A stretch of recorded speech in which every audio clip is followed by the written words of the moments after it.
Hello everyone, welcome back to my YouTube channel. आशा करता हूँ आप सही स्वस्थ होंगे। तो लास्ट टाइम हमने हमारे क्वेश्चन नंबर 106 का क्वेश्चन डिस्कस कर लिए थे। तो आज हमारा क्वेश्चन 107 है, यहाँ से हम कंटिन्यू करते हैं। फर्स्ट क्वेश्चन दे रखा है यहाँ पे, the basic operation performed by the computer इस। यहाँ पे बात की है कि हमारे पास जो बेसिक ऑपरेशन होता है जो हमारे कंप्यूटर परफॉर्म करता है वो कौन सा होता है। तो यहाँ पे हम सभी को पता है कि हम अर्थमेटिक ऑपरेशन भी परफॉर्म करते हैं, लॉजिकल ऑपरेशन भी परफॉर्म करते हैं विद द हेल्प ऑफ हमारा ALU यूनिट जो हमारे पास होता है CPU के अंदर। इसके अलावा हम स्टोरेज भी करते हैं और डाटा को मतलब रिट्रीव भी करते हैं। तो इसका मतलब है ऑल ऑफ दिस यहाँ पे क्या बन जाएगा, राइट आंसर हो जाएगा। जब भी हम कंप्यूटर सिस्टम के बारे में पढ़ते हैं तो हमें पता है कि हम क्या करते हैं, डाटा इनपुट भी करते हैं। इनपुट होने के बाद वो डाटा कहाँ जाता है, प्रोसेस होने के लिए CPU के पास जाता है। और CPU के पास अपने 3 पार्ट्स होते हैं। कौन कौन से, एक ALU पार्ट होता है जहाँ पे वो सारा अर्थमेटिक और लॉजिकल ऑपरेशन परफॉर्म करता है। एक हमारा आता है कंट्रोल यूनिट जो इसी ऑपरेशंस को कंट्रोल करने का काम करता है। साथ ही साथ कोई मेमोरी से अगर आपको कोई डाटा रीड करना है या फिर डाटा राइट करना है, वो भी कौन करता है, हैंडल करता है। कंट्रोल करने का काम कौन करता है, CPU वो पार्ट करता है। इसके अलावा थर्ड हमारे पास पार्ट आता है, हमारे पास मेमोरी है ना। ये मेमोरी कौन सी होती है, अगर हम CPU के कॉन्टेक्स्ट में इस मेमोरी की बात करते हैं तो ये मेमोरी हमारे रजिस्टर्स बन जाते हैं, है ना। जिनको समटाइम, क्योंकि CPU को ही समटाइम के बाद ना बुक्स में माइक्रो प्रोसेसर भी बोला जाता है। जब माइक्रो प्रोसेसर आप पढ़ते हैं तो माइक्रो प्रोसेसर के अंदर हमारे पास 3 कंपोनेंट्स आते हैं, ALU आता है, CPU आता है और मेमोरी आता है। पर इन जनरल हम CPU ही बोल देते हैं हमारे micro processor in build systems को। तो अपने ऐसे करके इन चीज़ों को याद करना है। फिर लास्ट में हमारे पास ये आता है, जब भी ये सारी चीज़ें ऑपरेशन परफॉर्म हो जाती है तो लास्ट में हमारे पास आउटपुट देखने को मिल जाता है। फिर नेक्स्ट क्वेश्चन आता है हमारे पास, part of a computer where data and instructions are held. देखो ऐसा पार्ट कहाँ पे होता है सिस्टम में जहाँ पे डाटा और इंस्ट्रक्शन आप स्टोर करते हो, हेल्ड करते हो। तो हेल्ड करने का मतलब आप स्टोर कर रहे हो, स्टोर करने का मतलब है आप मेमोरी यूनिट की आप बात कर रहे हो। तो यहाँ पे C आपका राइट आंसर बन जाएगा। अब मेमोरी यूनिट कौन सी होती है, जहाँ पे कोई भी डाटा या इंस्ट्रक्शन रखी जाती है। तो मैंने बताया था आपको कि हमारे पास जो रैम होती है कंप्यूटर की, एग्जिस्टिंग जो भी हमारे पास जो करंट इंस्ट्रक्शन है या फिर करंट में कोई भी डाटा है जिसके ऊपर अभी हम काम कर रहे हैं, है ना।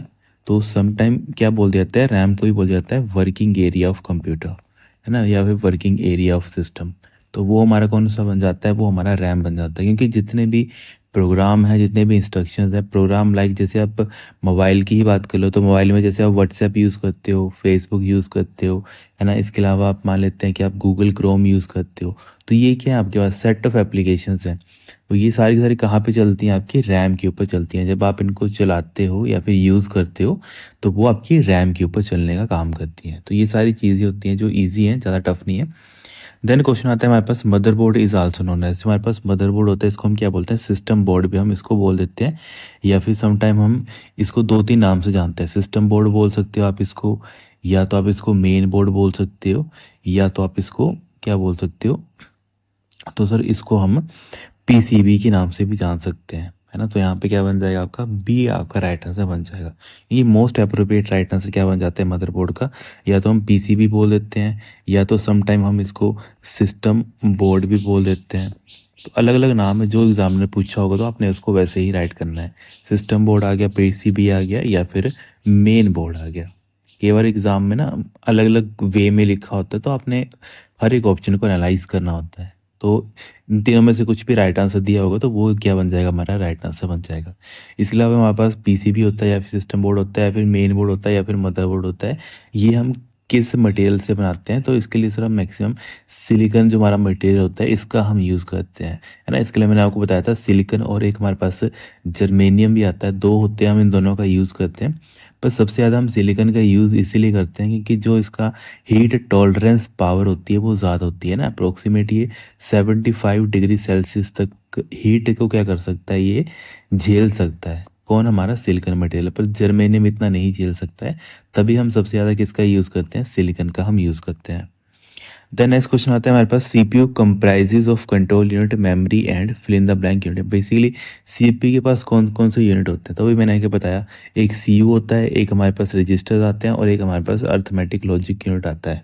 तो यहाँ पे आपका हाँ B यहाँ पे राइट आंसर बन जाएगा ना, arithmetic and logic unit are the right answer. तो 3 मेन पार्ट्स होते हैं जब हम CPU के बारे में पढ़ते हैं। फिर नेक्स्ट क्वेश्चन आता है हमारे पास, interface for electronic circuit is use to interconnect input output devices to computers, CPU और। तो यहाँ पे क्या बन जाएगा कि जब इंटरफेस की बात कर लेते हैं तो इंटरफेस से देखो हम क्या करते हैं, इंटरफेस क्या होता है, एक ऐसा मैकेनिज्म होता है जिसके थ्रू आप क्या करते हो, जिसके थ्रू आप किन्हीं दो इक्विपमेंट्स को कनेक्ट करते हो। तो इक्विपमेंट क्या हो सकता है, कोई इनपुट डिवाइस हो सकता है ना, या तो कोई आउटपुट डिवाइस हो सकता है, या इनपुट हो सकता है, या तो कोई आपके पास आउटपुट डिवाइस हो सकता है। तो इनपुट आउटपुट हम लिख देते हैं कि जब भी सीपीयू से इनपुट आता है तो मतलब एक इंटरफेस काम करता है बीच में, है ना। इंटरफेस ऐसे समझ लो कि सीपीयू और आपका जो इनपुट यूनिट है, इन दोनों के बीच में एक इंटरफेस होता है, और वही हमारा आउटपुट और सीपीयू के बीच में एक इंटरफेस होता है, जो क्या करता है इन दोनों कनेक्शंस को इस्टेब्लिश या फिर इन दोनों को आपस में कनेक्ट करने का काम करता है। तो जब भी हम इंटरफेस की बात कर लेते हैं तो इंटरफेस हमारा किसी भी इनपुट या आउटपुट डिवाइस के साथ भी हो सकता है। साथ ही साथ हम किसी ना किसी मेमोरी के साथ जब डील करते हैं, तो जब हम मेमोरी के साथ डील करते हैं तो मेमोरी के लिए भी हमारे पास क्या होते हैं, इंटरफेसेस हमारे पास देखने को मिल जाते हैं। तो मेमोरी के लिए भी हमारे पास क्या बन जाते हैं, इंटरफेस यहाँ पे देखने को मिल जाते हैं। तो वही लिखा है कि जब भी हम इलेक्ट्रॉनिक सर्किट की बात करते हैं तो जब हम इंटरकनेक्ट करते हैं हमारे किसी भी इनपुट आउटपुट डिवाइस को, कहाँ पे, कंप्यूटर, मतलब इनपुट आउटपुट डिवाइसेस को आप कहाँ से कनेक्ट कर सकते हो, या तो सीपीयू के साथ कनेक्ट कर सकते हो, या तो किसी ना किसी मेमोरी के साथ आप कनेक्ट कर सकते हो। मेमोरी के साथ कैसे कनेक्ट करोगे, अगर आपने एक कंसेप्ट पढ़ा होगा, इसमें ऑपरेटिंग सिस्टम में आता है डीएमए, है ना, जिसको हम बोलते हैं डायरेक्ट मेमोरी एक्सेस। इस कंसेप्ट में हम क्या पढ़ते हैं बेसिकली, जब हम इन जनरल या फिर नॉर्मली हम बात कर लेते हैं, नॉर्मली हमारा सिस्टम कैसे वर्क करता है, नॉर्मली हमारा सिस्टम वैसे वर्क करता है, जैसे मान लेते हैं आपका एक फ्रेंड आ गया, आपके फ्रेंड ने बोला कि मेरे पास 1 GB की मूवी है ना, आप मुझे क्या करो, उसको मुझे शेयर कर दो। तो आपका सिस्टम क्या करेगा, 1 GB डाटा करेगा, उसको सीपीयू के पास भेजेगा, मतलब सीपीयू के थ्रू वो क्या होगा, सारा का सारा प्रोसेस होगा, और प्रोसेस होने के बाद फर्दर लास्ट में जाके आपके पास क्या होगा, वो डाटा रिसीव होगा। मतलब सेंड होने के लिए हमें सीपीयू की रिक्वायरमेंट पड़ती है। ये आता है जब आप नॉर्मल वे में एग्जीक्यूशन करते हो आपकी किसी भी सॉफ्टवेयर की या फिर किसी भी डाटा शेयरिंग की। अब दूसरा कंसेप्ट आता है जो मैंने यहाँ पे बात की है, डीएमए। डीएमए क्या होता है, इसको बोलते हैं हम direct memory access. Direct memory हम इसको एक्सेस बोल देते हैं। अब इस कंटेक्स्ट में या फिर इस टॉपिक में क्या होता है, इसमें जो हमारा सीपीयू होता है ना, सीपीयू के साथ हम एक और अलग से कंपोनेंट बना देते हैं जिसको हम बोल देते हैं हम डीएमए, डायरेक्ट मेमोरी एक्सेस। इसमें क्या होता है कि जितने, इससे आपको क्लैरिफाई हो रहा है इसके नाम से ही, डायरेक्ट मेमोरी एक्सेस मतलब जहाँ पे पहले हम डाटा सीपीयू को भेजते थे और सीपीयू प्रोसेस करके बाद में वो डाटा आगे सेंड करता था। इससे क्या होता था, सीपीयू क्या होता था बेचारा, मतलब बेफालतू के काम में यहाँ पे यूटिलाइज हो रहा है। तो सीपीयू का जो काम है वो अपना काम करता रहे, और इसके अलावा हमने क्या कर दिया, क्योंकि हमें जो भी डाटा इनपुट या आउटपुट करवाना है, मतलब अपने किसी फ्रेंड को शेयर करना है, तो इस वजह से हमारा जो सीपीयू का टाइम है वो वेस्ट ना हो, तो हमने एक अलग से कंपोनेंट बना दिया, उसका नाम बना दिया डीएमए, डायरेक्ट मेमोरी एक्सेस। इसका मतलब है कि जब भी मुझे अपने अपने फ्रेंड को कोई भी फाइल शेयर करनी होती है तो सीपीयू अपना काम करता रहता है। बस जब मुझे फाइल शेयर करनी होती है तो मैं डीएमए से एक रिक्वेस्ट भेज देता हूँ सीपीयू को कि जितना भी आप मेमोरी से अभी कोई काम कर रहे हो तो मेमोरी मुझे थोड़े टाइम के लिए मुझे शेयर कर दो, है ना, मेमोरी मुझे शेयर कर दो, या फिर मुझे मेमोरी के ऊपर काम करना है तो काइंडली आप अपने मेमोरी के ऊपर जो भी अपना अपने राइट रखे हुए हैं कि आप ये काम कर रहे हो, तो उसको थोड़ी देर के लिए आप होल्ड पे रख दो, बाकी अपना जो एक्स्ट्रा काम है वो आप कर लो। बाकी जो भी मुझे डाटा भेजना है वो करना है, वो सारे के सारे मुझे राइट मेरे पास दे दो। तो इनडायरेक्टली बोला जाए तो सीपीयू की जो भी एक ऐसी लाइन या फिर एक ऐसी बस है जहाँ से क्या किया जाता है, डाटा को शेयर किया जाता है, वो किसके पास राइट दे देते हैं, उसका उसका राइट दे दिया जाता है डीएमए के पास। अब डीएमए क्या करता है, डीएमए डायरेक्टली अब क्या कर देता है, डायरेक्टली जो पहले हमारे पास स्टेप होता था कि डाटा पहले आएगा सीपीयू के पास, सीपीयू से फिर वो डाटा आगे जाएगा, अब क्या होता है डायरेक्टली जो भी इनपुट डिवाइस है वो क्या करता है, या फिर जो भी आपके पास डिवाइस है या फिर जो भी आपकी मेमोरी है वो डायरेक्टली क्या करती है, उस डाटा को आगे शेयर कर देती है।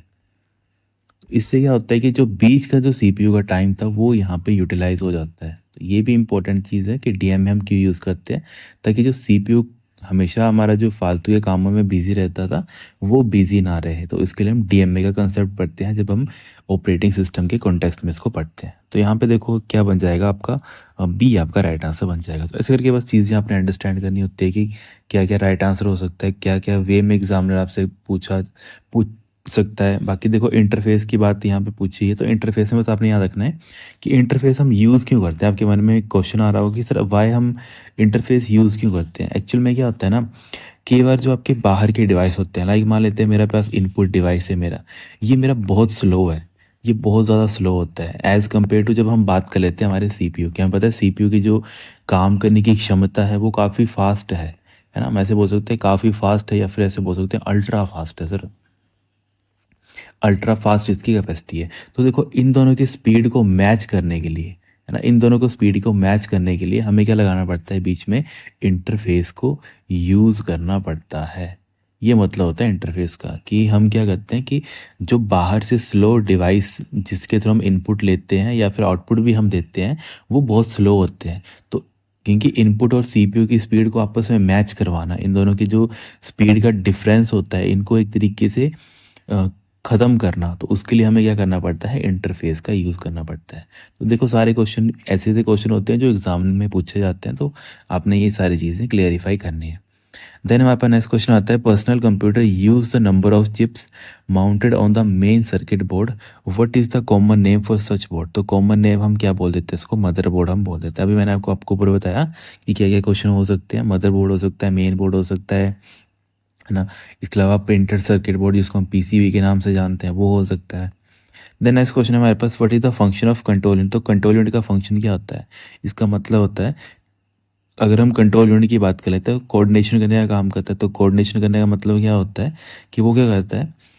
डिकोड करता है प्रोग्राम इंस्ट्रक्शंस को, है ना? तो यहाँ पे देखो डी आपका राइट आंसर बन जाएगा। क्यों बन जाएगा? क्योंकि देखो कंट्रोल करना मतलब क्या करना कि कोई भी मेरे पास इंस्ट्रक्शन आई, मैंने इसको कोई इंस्ट्रक्शन दी, इसने इस इंस्ट्रक्शन को समझा।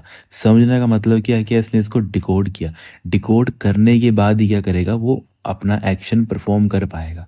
लाइक मैंने क्या बोला? मैंने इसको बोला कि आप ऐड करो 2 और 3 को, 2 नंबर मैंने इसको दिया, आप इन दोनों को ऐड करो। तो ये मेरी क्या बन गई? ये मेरी इंस्ट्रक्शन बन गई। अब इस इंस्ट्रक्शन को आप खुद देखो, अगर आपको इसको इंस्ट्रक्शन को काम करवाना तो आप कैसे करेंगे? आप सबसे पहले ही बोलेंगे कि आपके पास कोई एक डाटा है 2, है ना? आपको क्या करना है? इस डाटा को एडर के पास भेजना है। एडर बेसिकली एक हमारे पास इलेक्ट्रॉनिक कंपोनेंट होता है जहाँ इसके थ्रू एक्चुअल में एडिशन हम परफॉर्म करते हैं। तो यहाँ पे 3 स्टेप क्या होंगे? आप पहले एक डाटा देंगे, 2 देंगे, फिर डाटा आप 3 देंगे, फिर आप क्या करेंगे? इन दोनों डाटा के ऊपर ऑपरेशन परफॉर्म करेंगे। कौन सा ऑपरेशन परफॉर्म करेंगे? प्लस वाला। तो 2 + 3 ये आपका थर्ड ऑपरेशन हो जाएगा। फाइनल जो भी रिजल्ट आएगा, तो वो उस रिजल्ट को आप किसी ना किसी मेमोरी में भी स्टोर करोगे, है ना? 2 + 3 क्या आ जाएगा? 5। तो देखो ये कैसे लगा पता? जब सीयू ने मेरे इंस्ट्रक्शन को डिकोड किया, है ना? डिकोड करने का मतलब है इसने मेरे इंस्ट्रक्शन को समझा कि मैं क्या काम करवाना चाहता हूँ। मैं काम करवाना चाहता हूँ कि मेरे पास नंबर है 2, नंबर है 3, मुझे इन दोनों को क्या करना है? प्लस करना है। प्लस करने के बाद मुझे क्या करना है? इसको किसी ना किसी मेमोरी में स्टोर करना है। तो ये मतलब होता है कि जब सीयू की हम बात कर लेते हैं, तो ये सारे स्टेप्स हैं कि कैसे-कैसे कोई काम करवाना है, तो वो कौन हैंडल करता है? वो हमारा कंट्रोल यूनिट वो हैंडल करता है। तो ऐसे करके आपने ये सारी चीज़ें अंडरस्टैंड करनी है। देन नेक्स्ट क्वेश्चन पूछा है, how many type of arithmetic operation does the ALU of a computer perform? तो कितने सारे बेसिकली हमारे पास अरिथमेटिक ऑपरेशंस हैं जो हमारा एएलयू परफॉर्म कर सकता है। तो देखो अरिथमेटिक की बात की है तो यहाँ पे चलो ऑप्शन नहीं दे रखे हैं, तो अरिथमेटिक में क्या क्या आ सकता है? लाइक हम एडिशन कर सकते हैं, मल्टीप्लिकेशन कर सकते हैं, सब्ट्रैक्शन कर सकते हैं और हम डिवाइड कर सकते हैं। तो अरिथमेटिक ऑपरेशन तो यही होते हैं, है ना? तो ये सारा क्या बन जाएंगे? राइट आंसर बन जाएंगे। देन हमारे पास नेक्स्ट क्वेश्चन आता है, all the logic and the mathematical calculations done by the computer happen in? तो सारे के सारी चीज़ें कहाँ पे होती हैं? तो ये हमारे सीपीयू के अंदर होती है। और सीपीयू के अंदर भी कहाँ पे होती हैं? जब हम बात कर लेते हैं हमारा जो एएलयू कंपोनेंट होता है उसके अंदर हमें ये देखने को मिलता है। तो यहाँ पे सी आपका अप्रोप्रिएट राइट आंसर बन जाएगा। देन नेक्स्ट क्वेश्चन आता है हमारे पास, the ALU perform the fill in the blank operation? तो एएलयू कैसे परफॉर्म करता है? तो सारे अर्थमेटिक एंड लॉजिकल ऑपरेशन, है ना? तो यहाँ पे क्या बन जाएगा आपका? ए यहाँ पे राइट आंसर बन जाएगा, ठीक है? क्योंकि अर्थमेटिक तो नहीं है पर लॉजिकल तो दे रखा है, तो मोस्ट अप्रोप्रिएट क्या बन जाएगा आपका? ए आपका राइट आंसर बन जाएगा। देन हमारे पास नेक्स्ट क्वेश्चन दे रखा है था, ALU makes the uses of fill in the blank store the intermediate result? तो इंटरमीडिएट रिजल्ट हमारा कहाँ पे स्टोर किए जाते हैं? तो ये हम एक्यूमुलेटर के अंदर स्टोर करते हैं। तो ए आपका राइट आंसर हो जाएगा। एक्चुअल में होता है क्या, अगर आपको मतलब थोड़ा सा स्पेसिफाई करके मुझे समझाना है तो मैं इससे समझा सकता हूँ आपको, क्योंकि मैंने आपको बताया था कि सीपीयू के पास क्या होते हैं? हमारे पास अलग अलग रजिस्टर्स होते हैं। ये मैंने आपको पहले ही चीज़ क्लैरिफाई कर दी है। होता है क्या, जब आप कोई अपना काम करवाते हो तो जब एक काफ़ी स्पेशल रजिस्टर होता है उसका नाम आता है हमारे पास एक्यूमुलेटर, है ना? एक्यूमुलेटर रजिस्टर बोलते हैं। ये मतलब एक ऐसा मतलब स्पेशल पावर्ड हम ऐसे बोल सकते हैं जनरल पर्पस रजिस्टर होता है, जिसके ऊपर हम क्या करते हैं, जिसके ऊपर सारे के सारे हम काम करवाते हैं। ठीक है, जितना भी हमारे पास काम होता है वो सारा का सारा काम हम कहाँ से करवाते हैं, हम एक्यूमुलेटर रजिस्टर के ऊपर काम करवाते हैं।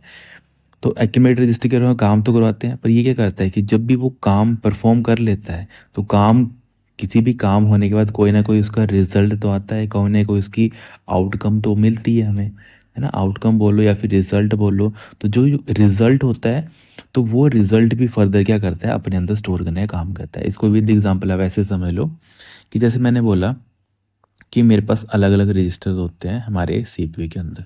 तो मान लेते हैं मेरे पास एक रजिस्टर था जिसके अंदर मैंने डाटा स्टोर कर दिया 2, और मुझे क्या करना था, मुझे ऑपरेशन परफॉर्म करना था ऐड 9,2, है ना। इसमें सबसे पहले मुझे क्या चाहिए, मुझे एक नंबर 9 चाहिए और मुझे नंबर 2 चाहिए।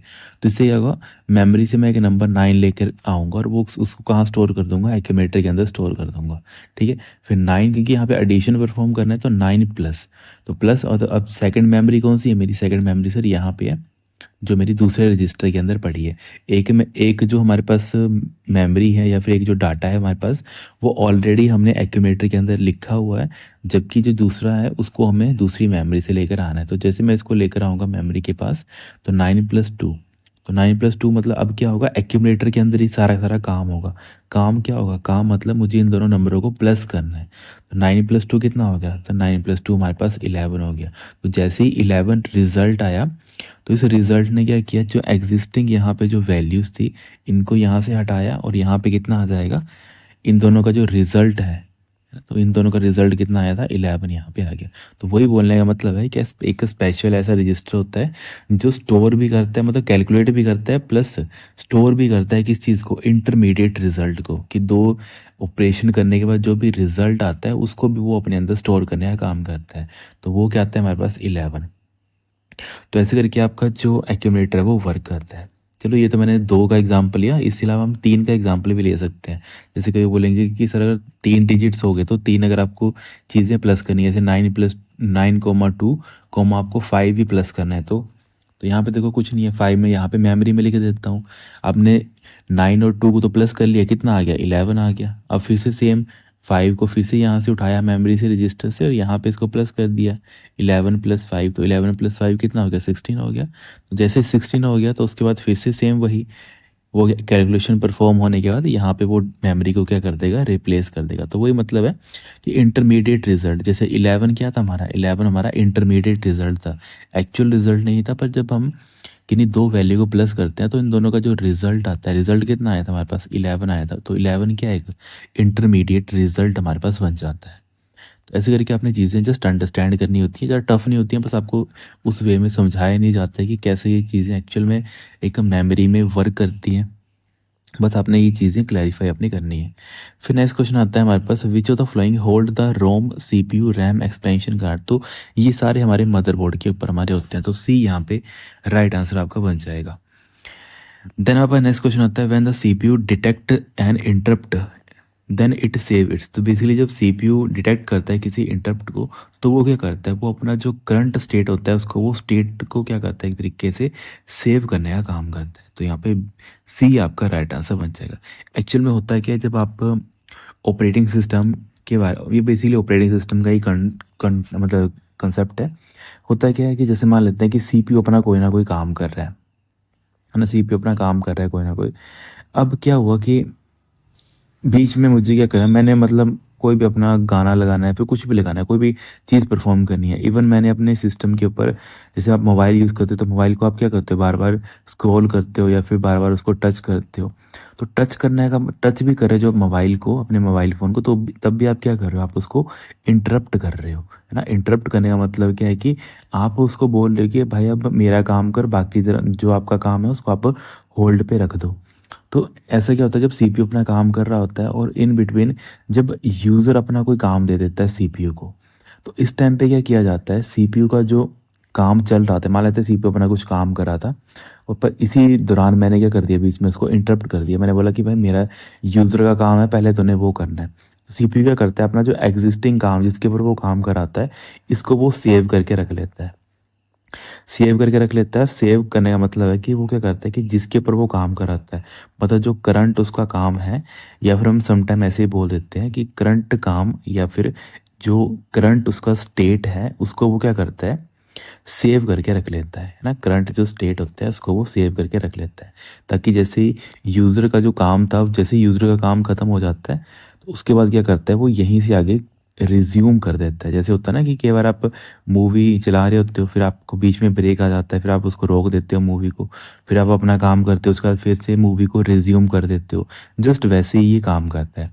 ये क्या क्या होता है कि सीपीयू जब अपना काम कर रहा होता है, फिर इन बिटवीन यूज़र ने अपना कुछ काम करने को बोल दिया, तो यूज़र का काम इम्पोर्टेंट है, आपका काम इम्पोर्टेंट है, क्योंकि आप इसको यूज़ कर रहे हो। तो इस टाइम पे क्या किया जाता है, सीपीयू जो अपना काम कर रहा होता है उसको क्या कर देता है, होल्ड कर देता है ना। तो होल्ड करने का मतलब क्या होता है, वो उस स्टेट को थोड़ी देर के लिए रोक देता है। रोकने के बाद वो आपका काम करना स्टार्ट कर देता है। ऐसा नहीं कि आपने काम दिया और आपका काम एकदम से स्टार्ट करना कर दिया उसने। सबसे पहले उसको अपनी एग्जिस्टिंग स्टेट को क्या करना पड़ता है, सेव करना पड़ता है। क्योंकि अगर वो उसको सेव ही नहीं करेगा तो उसको अगली बार कैसे लगेगा पता कि उसको यहीं से आगे कंटिन्यू करना है। तो कंटिन्यू करने के लिए इस स्टेट को तो सेव करना ही पड़ेगा ना। तो उसी के लिए क्या किया जाता है, सबसे पहले सेव किया जाता है। तो वही लिखा है कि जब सीपीयू डिटेक्ट करता है किसी इंटरप्ट को, तो वो क्या करता है, इसको सेव कर लेता है इसकी करंट स्टेट को। ओके, फिर हमारे पास नेक्स्ट क्वेश्चन आता है, which of the following are use to quickly accept, store and transfer data and instructions that are being used immediately by the CPU. तो ये सारी चीज़ें हम कहाँ पे स्टोर करते हैं, तो ये हमें रजिस्टर्स के अंदर स्टोर करते हैं। अभी मैंने डिस्कस किया था आपको कि रजिस्टर क्या होते हैं हमारे पास। एक तो देखो रजिस्टर क्वेश्चन पूछा जाता है कि सबसे फास्टेस्ट मेमोरी कौन सी है। तो ये सबसे हमारे पास फास्टेस्ट मेमोरी होती है जब हम कंप्यूटर की बात कर लेते हैं। और ये हमारे पास कहाँ पे होते हैं, कई बार पूछा जा सकता है। तो आप बोलेंगे कि सर ये हमारे पास लोकेटेड होते हैं directly inside the CPU, inside the CPU, है ना। जो हमारे पास सीपीयू कोर होता है या फिर सीपीयू होता है उसके अंदर ये हमारे पास लाई करते हैं। और रजिस्टर हमारे पास अलग अलग टाइप्स के होते हैं, पर ये आपने याद रखना है कि जो हमारे पास रजिस्टर होते हैं, तो वही क्वेश्चन जैसे लिखा था कि ऐसी कौन सी क्विकली एक्सेप्ट, स्टोर करना, ट्रांसफ़र करना and instructions that are being immediately by the CPU. तो ये इमीडिएटली बाय द सीपीयू मतलब किसकी बात करें, हम रजिस्टर की हम बात कर लेते हैं। बाकी देखो रजिस्टर हमेशा आपने याद रखना है कि हम एक फ्लिप फ्लॉप के बारे में पढ़ते हैं। फ्लिप फ्लॉप क्या होता है, एक हमारे पास बेसिक बिल्डिंग ब्लॉक होता है एक हमारे पास, है ना। या फिर ऐसे बोल सकते हो कि हमारे पास एक बेसिक यूनिट होती है जिसके अंदर हम क्या करते हैं, कोई ना कोई डाटा को हम स्टोर करते हैं ना। किस डाटा को स्टोर करते हैं, हम एक बिट को स्टोर करते हैं। अगर आपके पास एक फ्लिप फ्लॉप है तो इसका मतलब आप कितना डाटा स्टोर कर सकते हो, एक बिट डाटा स्टोर कर सकते हो। अगर मैं ये बोलूँगा आपका जो कंप्यूटर है वो आपका 32 बिट माइक्रो प्रोसेसर का के ऊपर बेस है, तो इसका मतलब है कि उसमें कितने फ्लिप फ्लॉप होंगे, तो उसमें सर 32 हमारे फ्लिप फ्लॉप होंगे, है ना। मतलब क्योंकि 32 मतलब 32 हमारे पास मेमोरीज होंगी जिसके अंदर हम क्या कर सकते हैं, डाटा को स्टोर कर सकते हैं, है ना। तो 0 आपकी 1 2 ऐसे करके कितनी आ जाएगी, 31 आपके पास आ जाएगी। टोटल कितनी बन जाएंगी हमारे पास, 32 बिट ऑफ स्टोरेज हमारे पास बन जाएंगी। तो ऐसे करके आपने चीज़ें अंडरस्टैंड करनी होती हैं कि रजिस्टर्स क्या होते हैं। जब हम कंप्यूटर मार्केट में परचेज़ करने जाते हैं तो 32 बिट का क्या मतलब होता है, 64 बिट का क्या मतलब होता है, जो रजिस्टर का साइज़ होता है। तो ये सारी चीज़ें वहीं पे आपको समझ आती हैं उस टाइम पे। फिर नेक्स्ट क्वेश्चन आता है हमारे पास, instructions for starting the computer. तो देखो स्टार्टिंग इंस्ट्रक्शंस कहाँ पे स्टोर की जाती हैं, रोम के अंदर स्टोर की जाती हैं। तो सी आपका राइट आंसर हो जाएगा। स्टार्टिंग इंस्ट्रक्शन जैसे मैंने आपको बताया था कि हमारे पास क्या होता है, जब हम कंप्यूटर के बारे में पढ़ते हैं तो आप क्या पढ़ते हो, बायोस के बारे में पढ़ते हो, या फिर आज को बायोस का जो लेटेस्ट वर्जन है उसको हम UEFI के नाम से जानते हैं, हम इसके बारे में पढ़ते हैं।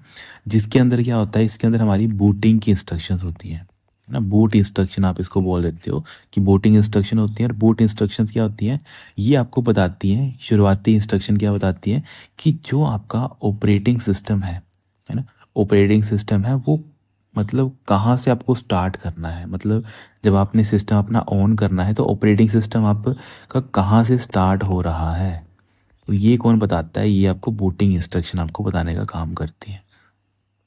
तो आजकल बायोस या फिर UEFI का हम यूज़ करते हैं ना, बेसिक इनपुट आउटपुट सिस्टम। तो ये सारी चीज़ें इंपॉर्टेंट बन जाती हैं जब आप किसी पर्टिकुलर एग्ज़ाम में बैठते हैं। तो आपके लिए एक सिंपल सा होमवर्क भी रहेगा। आप मुझे एक होमवर्क बताएंगे कि हमारे पास जो CPU के, या फिर हम जब मतलब इसके बारे में पढ़ते हैं, बूटिंग के बारे में पढ़ते हैं, तो हमारे पास 2 टाइप की बूटिंग्स आती है, 2 टाइप ऑफ बूटिंग्स आती है। एक हमारे पास आती है कोल्ड बूटिंग और एक हमारे पास आती है वार्म बूटिंग। तो मुझे बताएँगे कि कोल्ड और वार्म बूटिंग में डिफरेंस क्या होता है? ओके, फिर हमारे पास नेक्स्ट क्वेश्चन आता है, a physical connection between the micro processor में। देखो फिजिकल कनेक्शन आ गया, मतलब यहाँ पे किसकी बात की जा रही होगी? बस की यहाँ पे बात की जा रही होगी। पर यहाँ पे किस टाइप की बस की बात की है वो यहाँ पे अपने अंडरस्टैंड करना है। A physical connection between the microprocessor memory and other part of a microcomputer is known as. तो इसको हम क्या बोलेंगे? इसको हम बस हम बोल देंगे। तो यहाँ पे देखो बाकी बस तो नहीं लिखी है, तो एड्रेस बस यहाँ पे लिखी है। इसका मतलब एक्चुअल में इसका राइट आंसर आना चाहिए था बस। ठीक है, यहाँ पे इसका राइट आंसर आना चाहिए था बस। कि जो हमारे पास एक्चुअल में फिजिकल कनेक्शन होता है उसको हम क्या बोल देते हैं? उसको हम बस बोल देते हैं। तो बस हमारे पास फर्दर आगे हम क्लासीफाई करके पढ़ लेते हैं। एक हम पढ़ लेते हैं, हमारे पास एड्रेस बस आती है, एक हमारे पास आती है कौन सी? डाटा बस। इसके अलावा कंट्रोल बस भी आती है, पर इंपॉर्टेंट तो अभी आपके लिए यही दो रहती है। बाकी एड्रेस बस के 2 क्वेश्चन पूछे जाते हैं कि ऐसी कौन सी बस होती है जिसको हम यूनि डायरेक्शनल हम बोल देते हैं। तो यूनि डायरेक्शनल आपकी एड्रेस बस आ जाती है, जबकि डाटा बस आपकी क्या होती है? बाई डायरेक्शनल आपके पास ये देखने को मिल जाती है। तो ये सारे क्वेश्चन इंपॉर्टेंट है, तो उनको कॉपी में आपने नोट कर लेना है। फिर यहाँ पर नेक्स्ट क्वेश्चन दे रखा है, instructions and memory addresses are represented by. तो इंस्ट्रक्शन है चाहे कोई भी मेमोरी एड्रेस है, कंप्यूटर के अंदर हम उसको कैसे स्टोर करते हैं? बाइनरी की वे में हम स्टोर करते हैं। तो आपका बी आपका राइट आंसर बन जाएगा, है ना। तो ऐसे करके आपने ये सारी चीज़ें अंडरस्टैंड करनी होती हैं। तो चलो आज के लिए हम इतना रखते हैं, बाकी इसके जो नेक्स्ट क्वेश्चन को हम नेक्स्ट लेक्चर में देख लेंगे। बाकी फिर भी आपके मन में कोई डाउट है, कोई क्वेरी वगैरह रहती है तो काइंडली आप कमेंट करके पूछ सकते हो।